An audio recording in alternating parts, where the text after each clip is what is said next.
Hi friends, welcome to Faris home food. இன்றைக்கி டேஸ்டியான சுவையான மொச்சக்கொட்டை கத்திரிக்காய் குழம்பு எப்படி செய்யலாம் சொல்லித்தரேன்.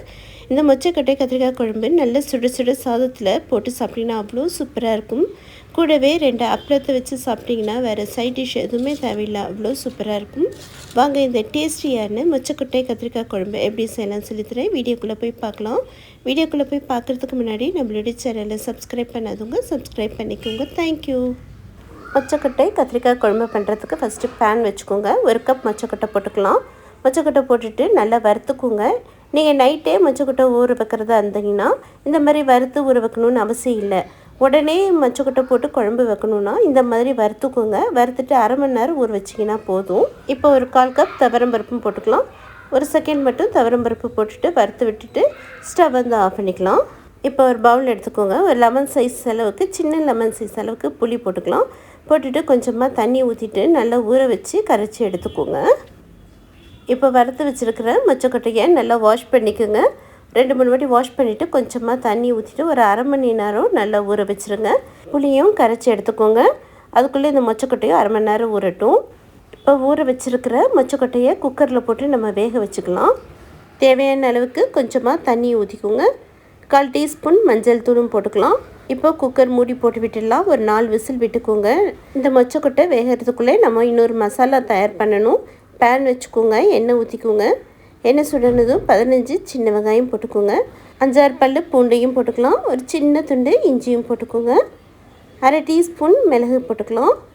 1 டீஸ்பூன் ஜீரகம் எல்லாத்தையும் போட்டுட்டு ஒரு நிமிஷம் நல்லா வறுத்துக்கோங்க. கொஞ்சமாக கருவேப்பிலை இலை போட்டுக்கலாம். பழுத்த தக்காளியாக ஒரு தக்காளியும் போட்டுட்டு நல்லா வதக்கிக்கோங்க. ஒரு நிமிஷம் மட்டும் வெங்காயம் தக்காளி இஞ்சி பூண்டெல்லாம் நல்லா சாஃப்ட் ஆகிற வரைக்கும் நல்லா வதக்கிக்கோங்க. இப்போ ஸ்டவ் ஆஃப் பண்ணிக்கலாம். கம்ப்ளீட்டாக ஸ்டவ் ஆஃப் பண்ணிக்கோங்க. ஆஃப் பண்ணிவிட்டு 1/4 டீஸ்பூன் மஞ்சள் தூள் போட்டுக்கலாம்.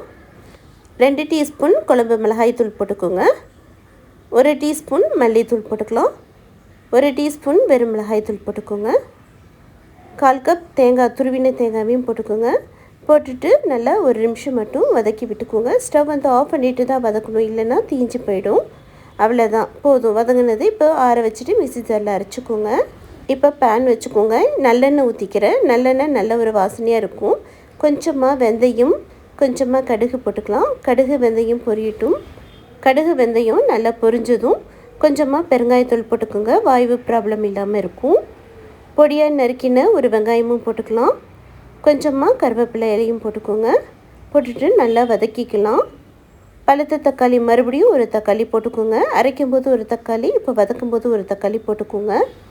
வெங்காயம் தக்காளி எல்லாம் நல்லா வதங்கினதும் இப்போ 7-8 கத்திரிக்காவை நீல வாக்கில் நறுக்கி போட்டுக்கோங்க.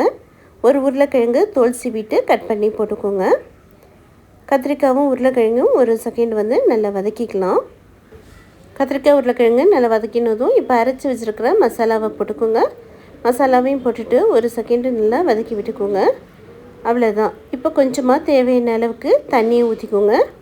குழம்புக்கு தேவையான அளவுக்கு அரை டீஸ்பூன் உப்பு போட்டுக்கிறேன். நீங்கள் உங்களுக்கு ஏற்ற உப்பு நீங்கள் போட்டுக்கோங்க. ஏன்னா நாங்கள் சாதத்தில் உப்பு போட்டு தான் வடிப்போம். எப்போவுமே சாதத்தில் உப்பு போட்டு வடிங்க, அப்போ எல்லா குழம்புமே டேஸ்ட்டாக இருக்கும். இப்போ மொச்சக்கொட்டையும் போட்டுக்கலாம். வேக வச்ச மொச்சக்கொட்டையும் போட்டுட்டு நல்லா மிக்ஸ் பண்ணி விட்டுக்கோங்க. உப்பு காரம் எல்லாம் செக் பண்ணிக்கோங்க. உங்களுக்கு தேவையான அளவுக்கு தண்ணி ஊற்றிக்கோங்க. கடைசியாக நம்ம புளி தண்ணியை ஊற்றிக்கலாம். இப்போ ஊற்றிக்க வேண்டாம். இப்போ மூடி போட்டு விட்டுட்டு ஒரு 10 நிமிஷம் விட்டுருங்க. நல்லா கொதிக்கட்டும். இப்போ 10 நிமிஷம் ஆயிடுச்சு. இப்போ ஓப்பன் பண்ணி பார்க்கலாம்.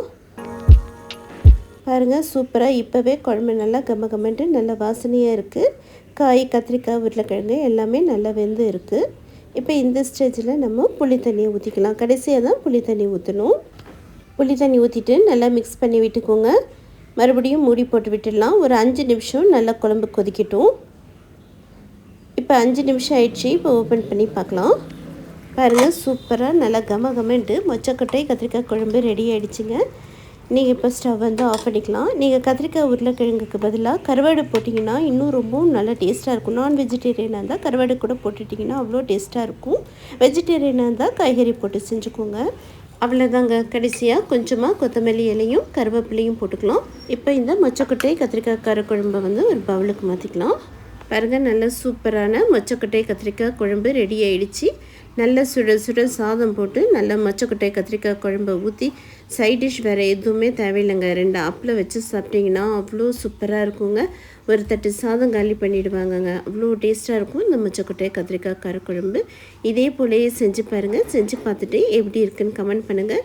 இந்த வீடியோ பிடிச்சிருந்ததுன்னா லைக் பண்ணுங்கள், ஷேர் பண்ணுங்கள், சப்ஸ்கிரைப் பண்ணுங்கள். தேங்க்யூ ஃபார் வாட்சிங். பை.